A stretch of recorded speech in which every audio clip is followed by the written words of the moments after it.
Welcome to Merschman Seeds Cup of Joe. On this episode, we take a quick look at our 2025 predictions. Did we hit the mark or miss the target? And looking ahead, here are predictions for 2026, from weather to politics to pricing to markets and beyond. Hi, this is Joe Merschman. Welcome to Merschman Seeds Cup of Joe. Today we have Ben, Dylan, and Lynn, and this is the episode where we make our predictions for 2026. But before we start, we probably should maybe talk a little bit how we did last year on some of the main events. Lynn, you want to start with, let's talk about the yield prediction you made. Yeah, so it's probably going to be a trend through all these predictions. I was right in certain areas, but maybe not across the board. But no, I think for the most part locally here, above trendline yields was what we're gathering out of corn and soybeans. You get a little bit further south, obviously they had some unforeseen issues when it came to two extremes, and I'm kind of leading into maybe Dylan's as well, but with the weather issues, they were not having as much success. But C- on the prediction, okay. Just because I think there's a certain geographies that, really knocked it out of the park when it came to yield. And then, unfortunately for our friends of the South, Mother Nature just wasn't kind enough. But I think we're still national average. We'll find out on Monday. Probably going to go down, but national average, I think we still were fairly trend line, weren't we? Yeah. Well, right now we're way above trend line right. yield on the national average at 186 or 187, whatever that number is. But there's a lot of guys thinking that they're going to pull it back to that 183 or 182. And if that's correct, you're still above trend line. Correct. So according to the USDA, you're grading yourself too hard. Yeah, I would agree. And Dylan, I know you were pretty adamant we were going to have drier weather. And so what do you say about that? Oh, well, I would say to start off for a rookie, last year was my rookie year for this. To start off, I would say I'd give myself a C to start. It's like a typical weatherman. I'm going to go on this little ledge here that I was somewhat right, just in the wrong location for the most part. It seemed like we got kind of dry in our local area, dry in the later half of the year for a short spell, and we got hot during the nights, which hurt us there. But over like in Champaign and southern Illinois, that's where it really hurt and got dry for a lot of the growing season, and it definitely hurt their overall yield, everything from corn and beans side of things. So yeah, if we wouldn't have got those big rains in July across most of our area, we'd been very dry. So yeah, I think you're fair. I mean, you're grading yourself too hard. We were at the ICM, or not? It wasn't the ICM conference. It was the Crop Advantage Series. Yep. This past week, and if you look at the 20-inch subsoil moisture, and even deeper than that, if you're looking at the 40-inch subsoil moisture that Snodgrasses puts online, there's a lot of area that we don't have much subsoil. So we might have skated through, let's put it that way, but we weren't abundantly. And to that point too, I mean, to relay that, the Monmouth field or Perry field, it's a desert at the 20 inches, and that's not ideal. And then when we relate that back to the river flows on why that's so important to the Mississippi, Missouri, Ohio, I think you're being too hard on yourself. Well, it definitely was a challenging year, and I think what we should take credit for, though, is we were on top, way ahead of the rust problem that was out there, and also on corn. And we said, we get out there and look at that southern rust, be ready to spray. But in general, I feel that we talk to enough people, and I've always was told that if you want to get smart, you hang out with smart people. And I think all of us try to hang out with smart people, and we pass that information along every week. So those who watch Cup of Joe on a weekly basis definitely knew what was coming and what to expect, and really no surprises, because we're paying attention over a pretty big area and seeing it. So in general, I think other than the corny jokes at the end, I think there's value to watching Cup of Joe. So let's get into 2026. This year will be midterms coming up. So I guess I'll attack that one a little bit. Traditionally, the other party that's not in control will gain seats in the House of Representatives and the Senate. And it's going to be hard to predict, but that's traditionally what happens. But I also want to talk a little bit, what people really care about is the economy.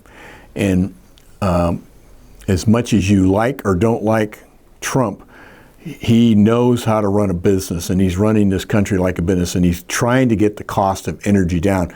And the cost of energy affects everything that we touch. And I think that this is going to come into play in the coming year.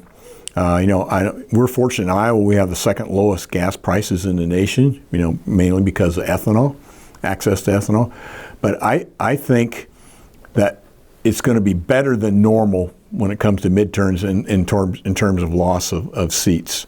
And it's because energy prices are coming down, this Venezuela thing that just happened, and how that's going to play into it could be very interesting. And then he's going to be working very hard to get interest rates down. And if they're talking about 2 cuts, and I think that's possible. And you have to understand this: the government borrows the most money. So who's going to want to have the interest rates go down more than anybody else? Not only the homeowner or somebody wanting to buy a home, but the government. And this is what I've always been told. And I like economics. I like studying it and seeing how it all works. But I was always told, if you have low energy prices and you have low interest rates, a monkey can run this country, okay? In other words, no matter what party's in, no matter who's president, times are going to be good. So I foresee that this energy pricing coming down and interest rates coming down, that's going to create some prosperity. The other thing on the economy that I think what's going to come into play is the big beautiful bill took off taxes on overtime, but it's only $12,000 over your overtime. If you work a lot of overtime, at least the first $12,000 you'll pay no federal tax. Also on tips. Well, the way the payroll taxes, and I confirmed this with our local accountant, the way payroll taxes work, they haven't changed them since the bill went into effect, and it's retroactive to the January 1st of 2025. So any of you that have a hourly job and you're making overtime or tips and they're taking taxes out, that's all going to come back to you in terms of a tax refund. So when folks do their taxes this year, what we call the hard-working part of America, they're going to be hopefully surprised that they're going to see some positive things come in. So, and then also the fact that if you're a business, this year you're supposed to get 40% maximum that you could depreciate a new item that you bought. No, it's now 100% the first year. So any money we don't send to Washington, D.C., we get to keep at home. That's going to help the local economies and help families. And there's nothing worse than high energy, because that's a tax on everybody. Every time you fill up, you can see the difference every time. You ever notice when people fill up, what do? They don't look at the gas going into the tank. They look at the thing ticking over. So I'm pretty optimistic that midterms that the Republicans will hold their own. And they may lose one of the houses, the Senate or the House, but I think they got a good chance to hold both of them. Yeah. I'd have to agree. Coming into 2026, I was leaning towards the fact that we were probably going to lose both the House and the Senate because of how that traditionally works. But Trump came into 2026 with a lot of positive momentum, and if he can keep that positive momentum over the next month and a half moving into the midterms, I think we're going to be okay. And the other thing too is that he's not wanting to get involved in wars, and wars absolutely help no one. I mean, it's a waste of our prime talent in the military, and then all the costs that go out, and that's money we can't build roads and bridges and invest in infrastructure, which anytime you invest in infrastructure in a country, even on your farm or your business, that's usually a long-term return. So staying out of war is a big thing. And if we can get this Russian-Ukraine thing wrapped up and have peace, that general prosperity will come to the whole world, which means people eat better, they spend money, just in general. So his strategy of no wars and interest rates down, energy down, and then investment in infrastructure to get good jobs back in this country, and that's all going to take time. But I think we got a lot to be positive about for 2026. Agree. So let's go into some things that affect, in general, our farmers in general, and as this energy cost comes down, it will affect fertilizer, it will affect chemicals, and it will affect seeds. And I kind of ran this by a couple folks that I know very close in the business, and what do you think fertilizer prices are going to do, and what do you think in general? Well, overall nitrogen is higher than 1 year ago, but has trended down recently. And of course, some of these things we're talking on the wholesale level. A lot of dealers have already bought their material, and they can't change it. But in general, we're not really looking for any big moves or up. But that changed a little bit actually this week when Europe said that they're not going to put a carbon tax on fertilizer, and also Venezuela.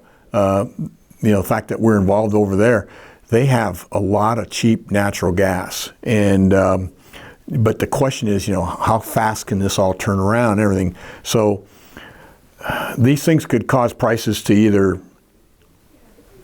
rely more on the U.S. supply, which would make prices go up, but if some of these other areas start producing, could help take pressure off the U.S. But in general, it's kind of neutral, I think, to down is what the potential is, but you could also make a case for neutral to up too, depending upon what goes on from day to day.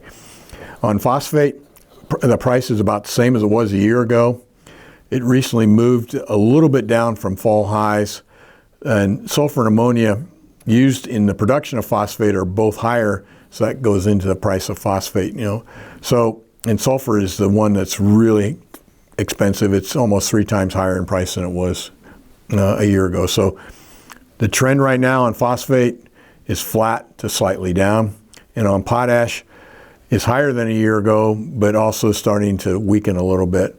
So most people expect a lower number for fill this summer for fall fertilizer for potash, but the geopolitical things are going to affect fertilizer prices. It's a world supply, world demand, tariffs, plant shutdowns, weather, war, all these things. So whatever snapshot we look at today, it doesn't necessarily mean that that's what's going to happen. But in general, I don't see, from what I can obtain from what's going on, because of energy and because of a lot of things going on, if we get some stability, I don't see any reason for fertilizers just to go crazy high.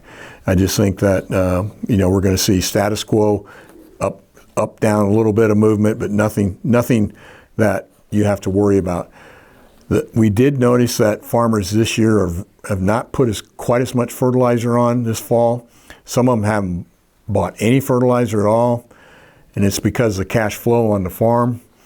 And so you might think, well, that's that good or bad? Well, it could be good for the farmer who tries to do everything right, because he'll raise above trend line yields, and maybe some folks are going to cut back enough that their yields are going to be down, and then that affects the supply. So definitely those are entering into it too. How much fertilizer are farmers going to put on? Are they going to cut back? If they cut back, that usually affects the yields. So, but most of the farmers that we deal with are moving ahead, expecting to continue to raise higher yields. On the chemical, you got anything else to add on the fertilizer side that you feel? I mean, so it's kind of status quo, up, down, nothing major, no black swan event right now, what we see. The only thing I fear on the fertilizer side for us would be the river levels and how we can hopefully get some more moisture. That way stuff can make their way.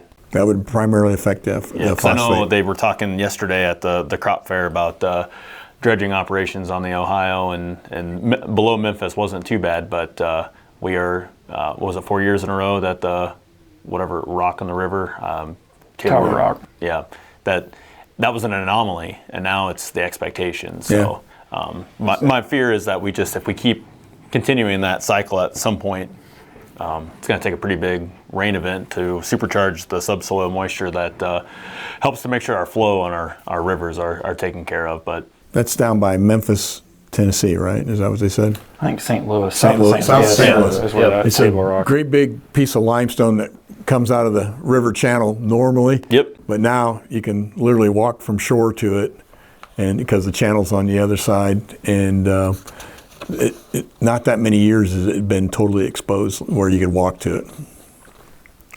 So yeah, that's a good point. On the chemicals, and again, I think we kind of see the same kind of trend. We're not seeing any reason for them to go higher at this point. In fact, glyphosate is getting weaker, but it really can't go much cheaper than where it's at right now. I mean, it's at the basement. BASF and Bayer are going to be the only two suppliers of the dicamba product for Xtend soybeans if they ever get a label. That dicamba registration is still pending. Haven't heard a word.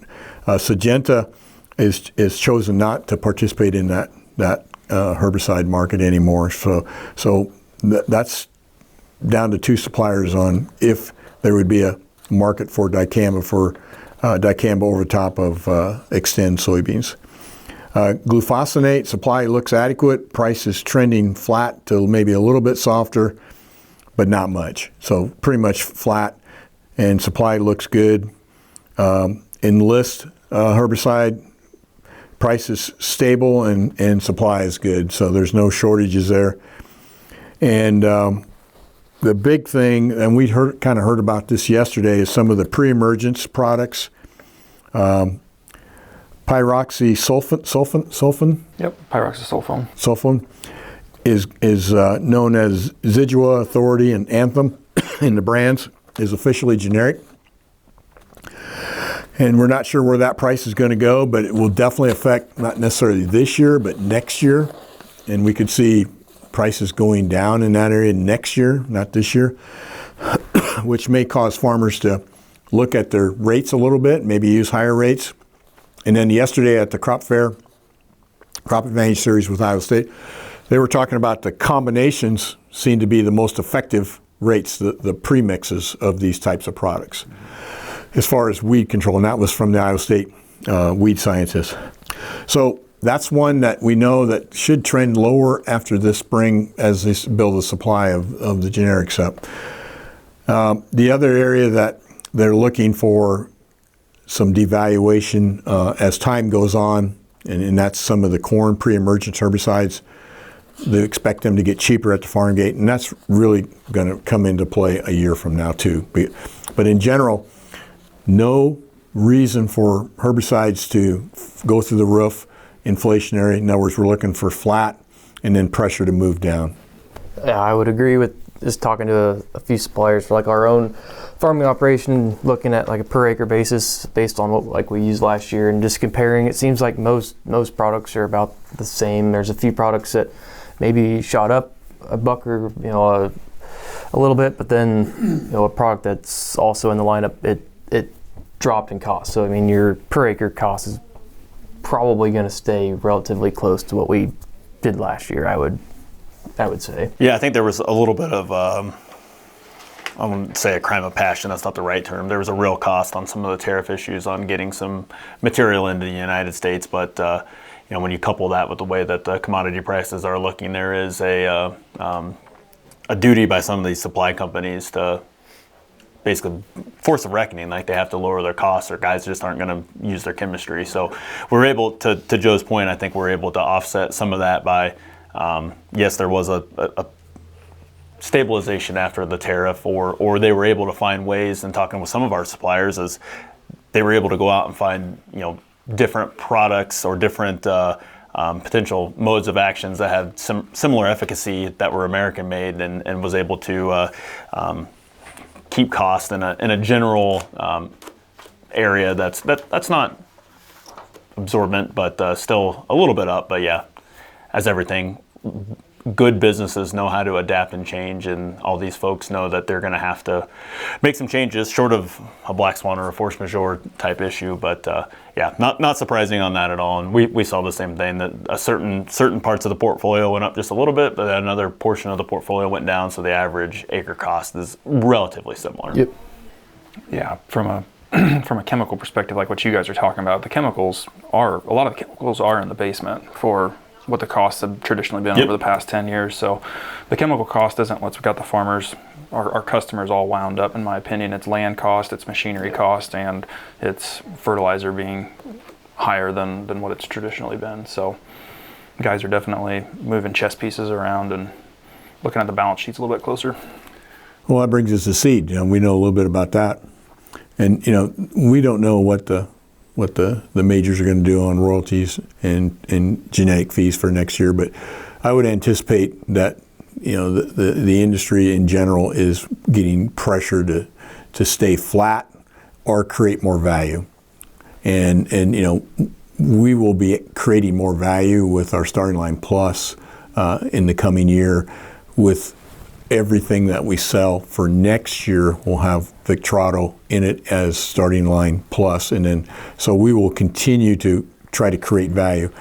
Right now in our plant here at West Point, we added on 15 feet to the top tower to put some additional machines in to improve the uniformity of our seed and the shape of our seed ahead of the color sorters. So we're working to improve our quality and improve our seed treatments, and then and keep our price relatively flat. So we can't predict today, but if I was going to throw a dart at the wall with pretty good accuracy, I would say that we're going to see seed prices stay flat for 26, 27, and everything you got to remember on seed is a year before. In other words, our costs are all set up the year before for the following year. So we're not exactly online. And then same thing with chemicals.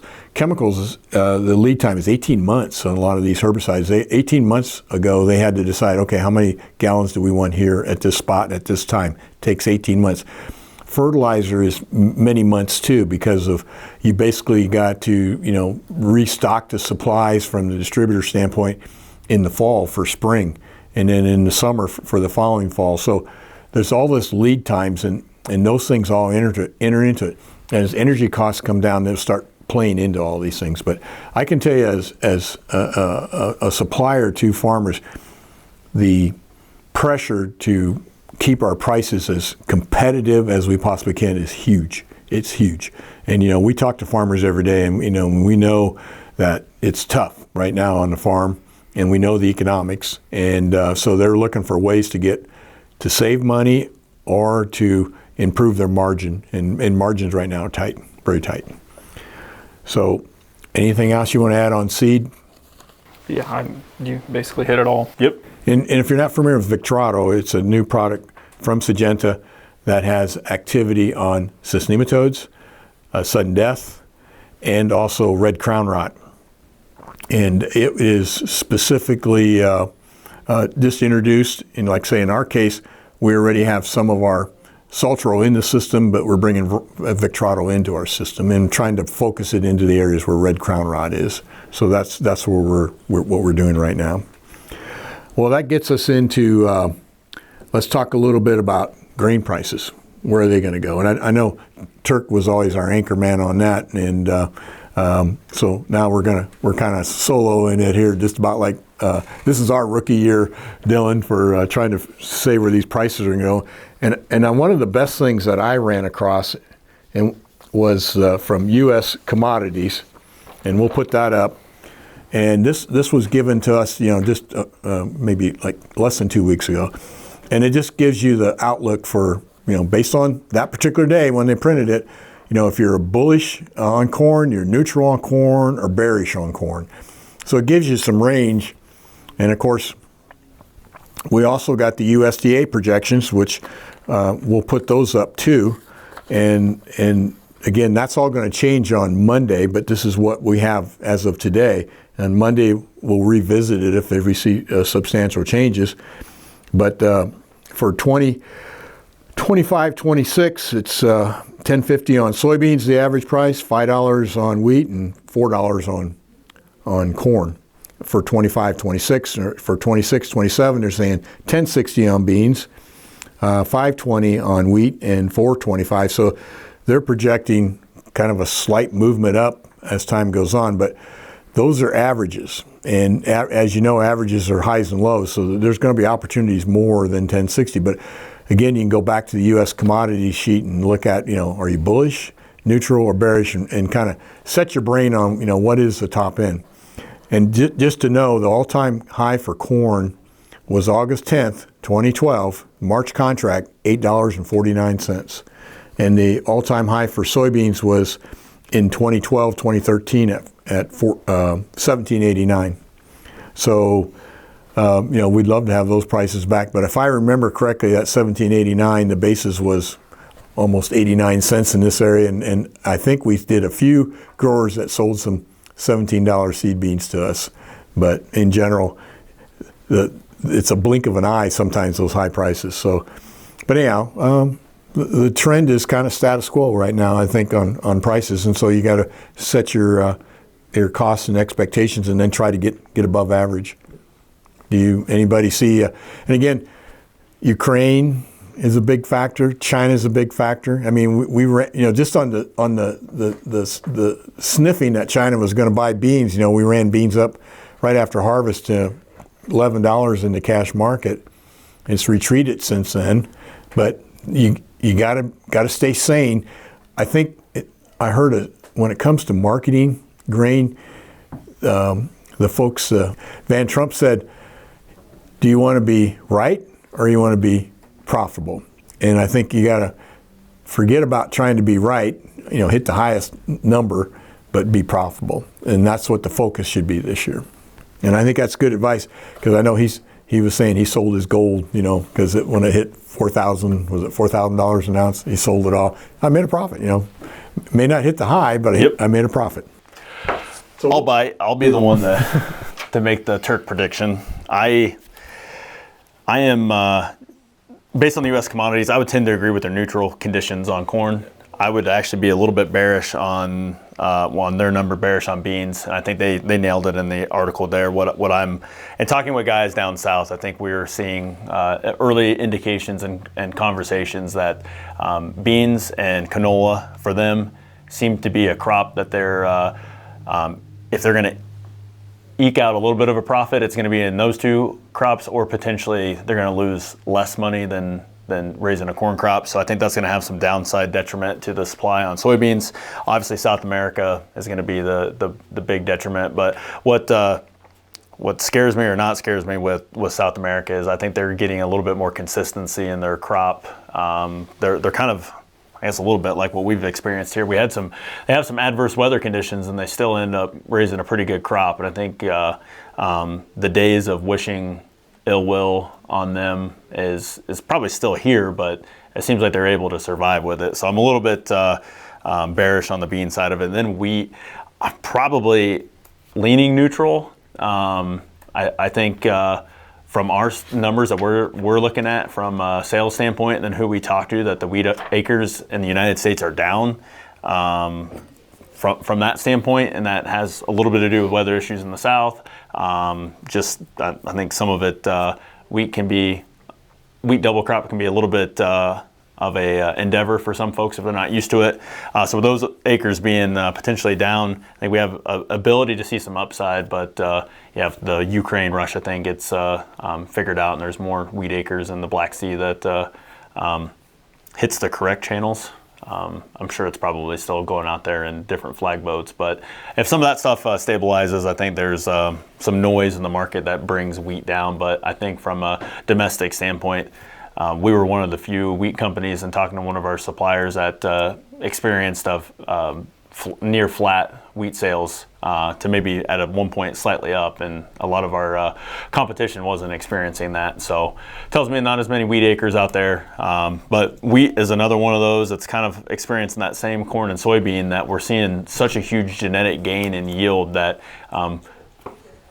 we don't really need to have that many wheat acres to get the supply up. Get the bushels, yeah. Yeah, because we're doing 85 to 100 bushel wheat right now is kind of a Expected. ho-hum experience where not that long ago, 40 or 50 was, you're kind of kicking rocks a little bit, but you weren't completely disappointed, and we've made that jump in 10, 15 years. So sorry, Turk, if I let you down, if that's not your predictions, but I'll be the one to fall on the sword here on that. No, I think you got a good point. The fertilizer prices are deterring any of the more marginal areas to grow corn on, and then soybeans is a pretty cheap crop to put in. So, and wheat just didn't get planted. So, I'm not going to argue your logic. The only thing on corn that, and you alluded to it, and we kind of talked before, that on maybe some of the acres that has potential to raise a pretty good corn, but if they're not going to fertilize corn to be at a high yield, if they're going to try to find a potential in their mind, University of Illinois provided it yesterday as far as fertilizing to an ROI or farming to an ROI, if they're deeming that as I think it was like 185 to 225 range. For nitrogen. Yeah, for nitrogen. So that's fine, but where they're doing that survey, we know those guys can grow 260, 270, 280. Central Illinois. So if that's their mindset, that's a big chunk of, and I know not everyone's going to do that, but that's a pretty big chunk of real estate there that carries our national yield to be raised up. So if that's a similar mindset, we could have some production issues, but I don't know. My gut tells me that's not going to happen. Guys are going to try to still continue to bushel away out of it, not put themselves in a deficit, and the years coming. A lot of as we talk to guys, they look at fertilizer application as a multi-year expense. They have the expense in year one, but a lot of them do a 2-year rate, so they're kind of taking it on the chin on the checkbook on year one, but beans are able to use the second year on the scavenge. So it's a 2-year expense for them when they look at that. And then, it's hard to, as a farmer, not try to knock it out of the park. And I think that's our mindset until we have another year maybe of downtrodden prices. I just don't think that mindset changes in the vast majority of the high-yielding corn belt. And then the last point, I just think as we're seeing with PowerCore, the genetic advancement that's coming out of corn, and especially when we talk about products ad nauseum, 2512, what we're doing off of high-yielding, lesser population, we can pull our population down. We can probably pull our fertilizer back, and getting into the 12, 13 to 1,000 plants, our genetic gain is we're going to maintain some status quo on the high yield side of it as well. So I think there's some opportunity there, but I don't think we're going to see the crop average just absolutely fall out. So we are probably looking at neutral to, my gut says a little bit bearish, but that University of Illinois says our plateau average was 460. Would you say 468? I have the numbers right here. Over the past 20 years, 446 is the average price of corn, and 1068 is the average price of soybeans over the past 20-year span. Yep, which puts us bearish on beans, neutral on corn. So it's not my fault. It's University of Illinois. Well, I don't know why, but it's human nature always to be afraid of the future. I mean, we're always scared about what could happen, and I think you always got to try to ground yourself, because you can watch the extremists out there that are out there, and they're going to talk about how extreme this or extreme that. And you got to ground yourself. It never gets as good as what they say, never gets as bad as what they say. So sometimes, the future shouldn't scare you. What you have to do is you have to attack it and then use your common sense. And I heard a thing the other day that said, when you get on an airplane and you look in that cockpit, what do you look for? What's the average person look for? They said gender means nothing. Whether a man or a woman's flying that plane doesn't mean anything. The average person that's getting on that airplane is looking for gray hair, looking for experience. And I'm telling you right now, when you have tough times like this, because I remember every time I used to have a problem, I'd go in and talk to my dad, and I was uptight about it, and he'd say, "Oh no, Joe, no, that happened in '62, and we did this, and it all turned out great." And I'd always go out feeling great about it. And I think that's when you want to listen to the folks with gray hair and said that I've been through some things, and they'll say, it will never get as bad as what you think it's going to get, and it will never get as good as what you think it is. So all these things right now mean nothing, but you have to plan. You got to have a plan. Yeah, to that plan, my Banker Lynn hat coming on here, the biggest thing that I can promote to guys is as you're doing prepaids, as you're in this, just know your number going into the, you can figure a historical average, you can figure a bad, essentially a crop failure. But if you know what your cost of production is, you know what your break-even price is, and do different scenarios. I know there's a lot of resources out there for free. That a lot of people probably have access to an Excel spreadsheet. You could build Excel spreadsheets to run some scenarios for you, but just know your numbers going into the crop year, because to your point on Kevin Van Trump, if you know that you're going to make money at 446 and you get the opportunity to sell at 446, sell at 446. So I think it's an unfortunate part is knowing the numbers may or may not be, as a whole, I'm making a generalization, farming may not know the finite numbers of what their break even is, and I think that's going to be really important to know that going into this season. There was some discussion about some changes in crop insurance and at the level of subsidies and different things. And I'm not an expert in that area. Do you have any comments on that? I mean, one of the things is that the one level of crop insurance was going to be subsidized 80%, is that correct? Which is higher than what it has been in the past, which means those costs, you could get a higher level of protection for the same money. I mean, you have any comments about what that speaker was talking about yesterday?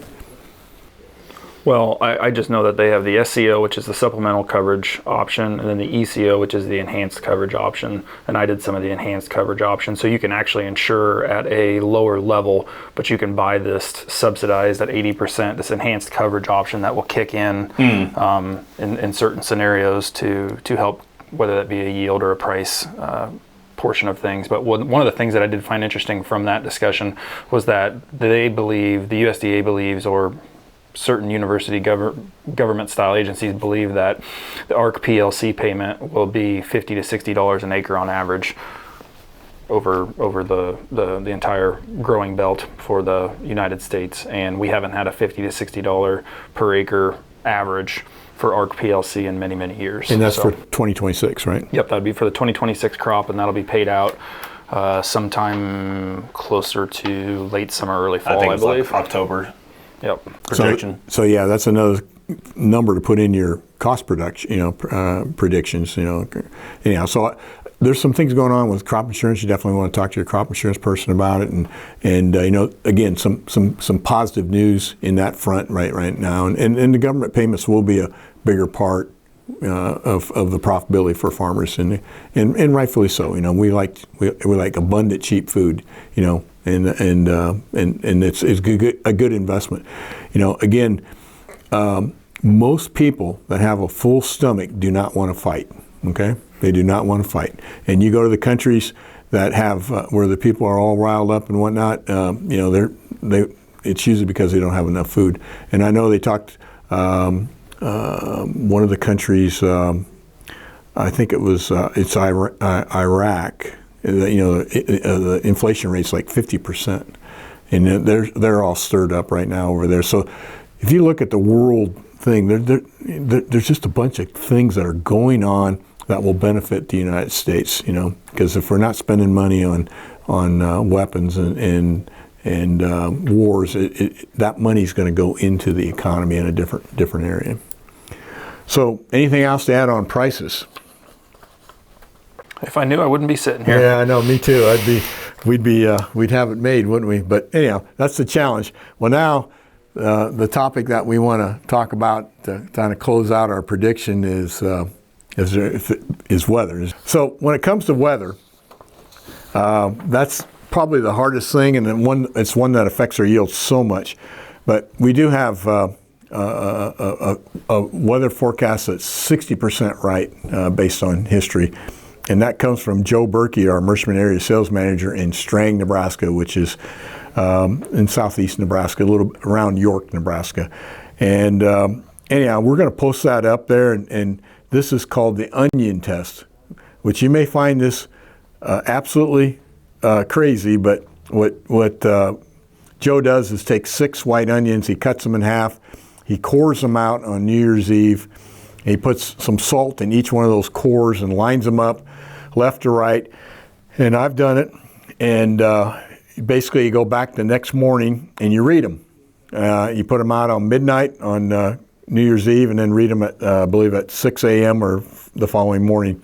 And some of the onions will have water in them and some won't, and then that corresponds to the month.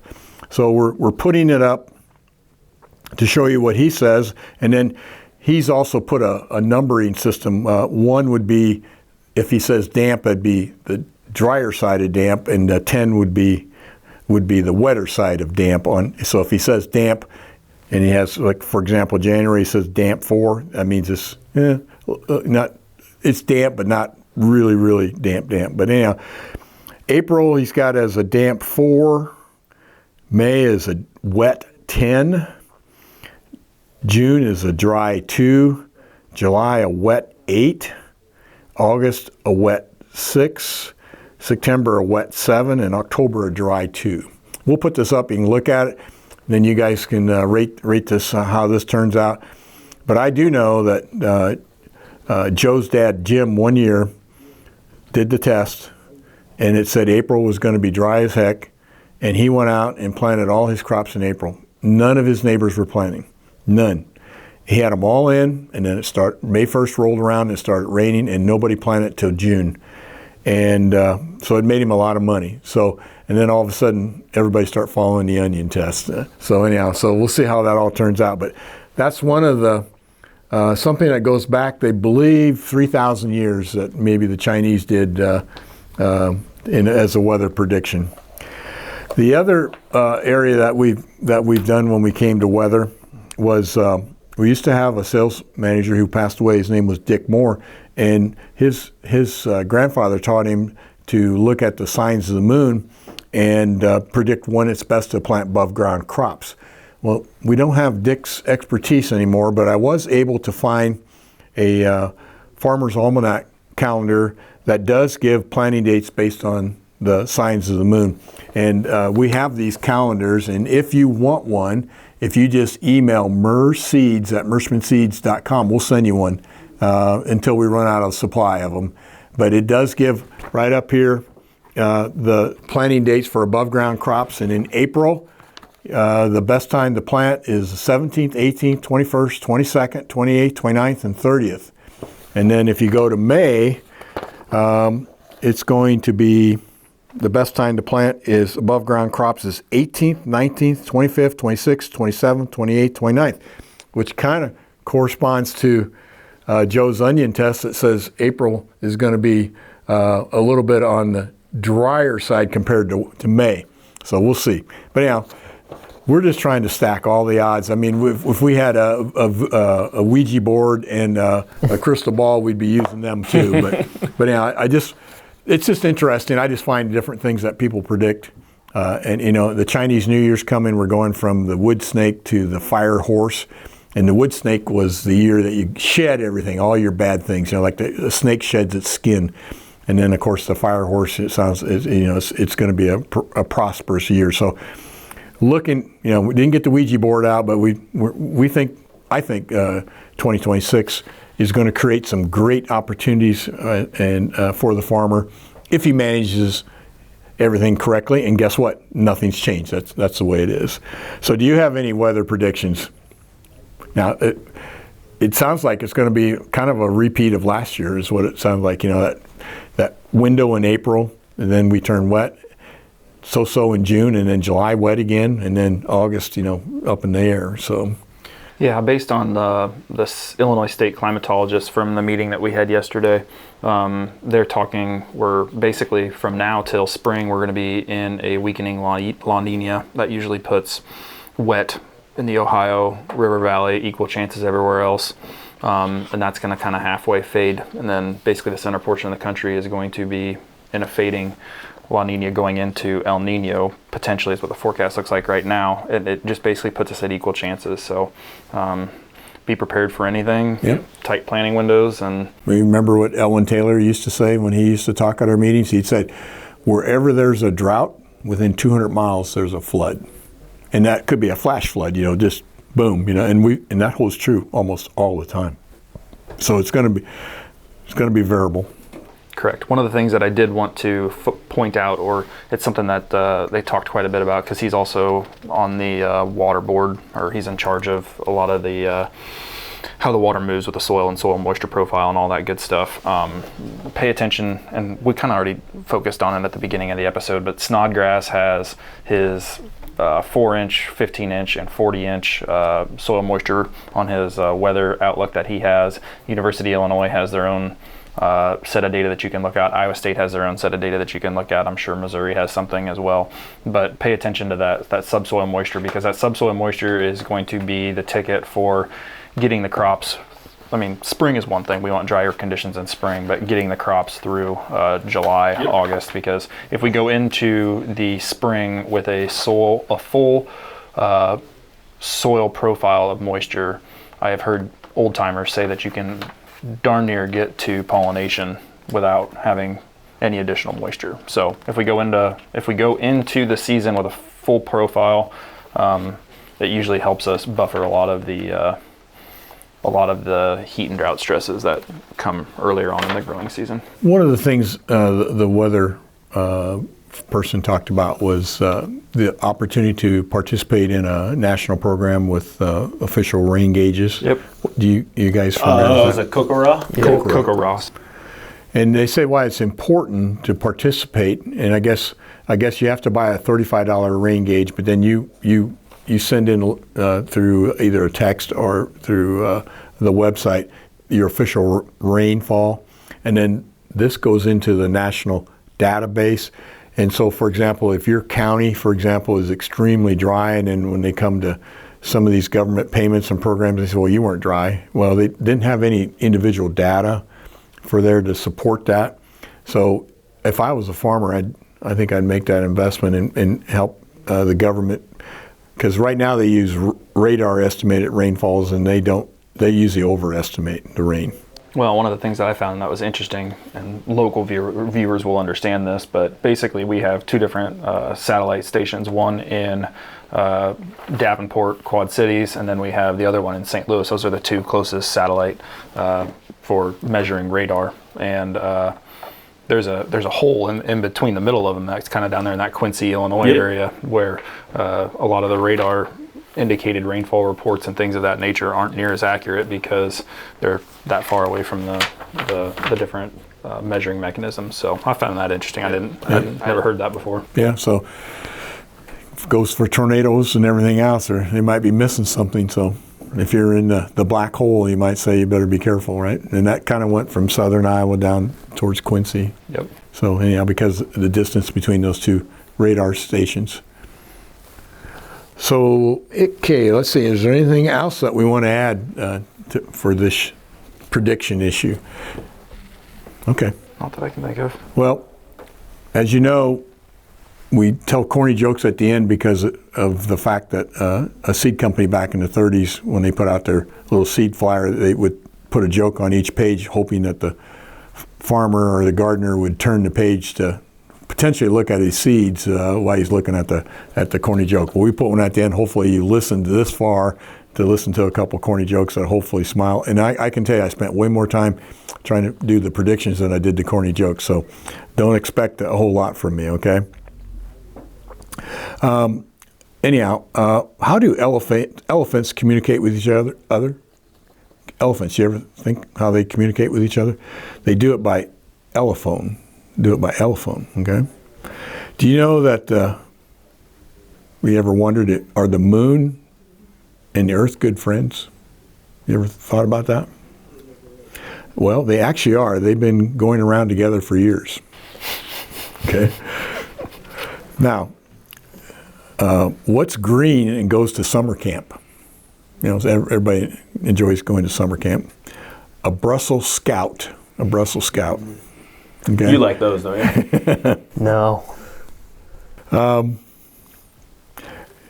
If this is something, again, what do you do if you lose your root on your vegetable? You ever thought about that? You hope it will turn up. I'll give you one more to. God, I hope 2026 is better. I told you I didn't spend a lot of time on this one, but this one here, you guys are bug people. You know, you're always looking for insects and everything. How can you tell which end of a worm is the head? You ever thought about it? How can you tell which end of the worm is the head? Tickle it in the middle and see which end laughs. God, There you help us go. all. Well, thanks for listening. It's a pretty long episode. We hope that it was beneficial to you to at least make you think about things and plan for next year. I think the most important thing is to make a plan. It has been scientifically proven that farmers or individuals that make a plan are more successful than ones that don't. So we hope that this will get you excited to make a plan. And I want you to think about this. It's about 97 days till planting time. Only 97 days. If you haven't ordered your seed, you need to order it right now, because we still have our John Deere finance programs in place and some cash discounts in place, and that's till the 15th, till January 15th. So again, thank you for watching today. We hope your family is safe and healthy, and we'll see you next week.